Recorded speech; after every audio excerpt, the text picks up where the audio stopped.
Hey there, everybody. Mr. Larson here. I'm just going to go over how this biomolecules, the building blocks of life, digital lesson is going to work. So first off, you're going to go to this page. It should open up in your Schoology, and you're going to reach this first section.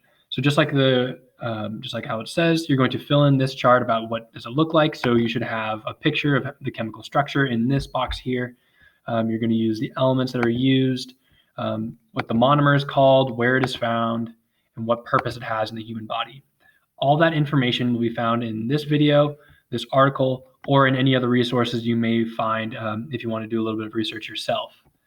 This next section here is called You Are What You Eat. So we eat almost every single one of these biomolecules. They are what fill us. They are what basically create the people that we are. So you're going to look at the last food that you ate.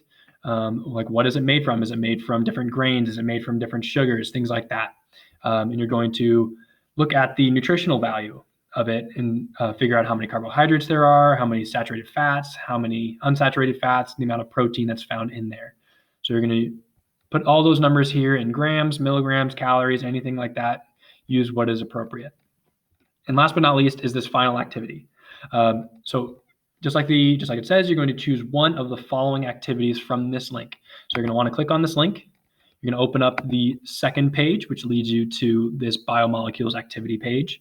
Let it load here for a second.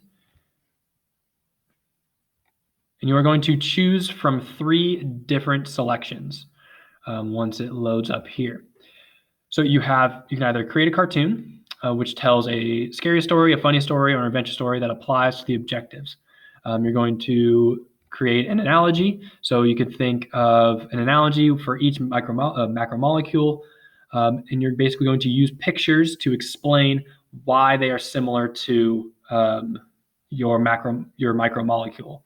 Remember, analogies are something that is similar, but is not exactly the same thing.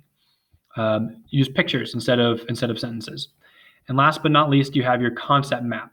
You're going to use the terms below in order to create some sort of graphical explanation, so similar to what you see here. So you're going to have arrows, you're going to have explanations of how it's related, and things like that. So, but the objectives of this are here above. So you should be able to, through this activity, be able to describe the structure and function of lipids, nucleic acids, carbohydrates, and proteins, and show the relationship between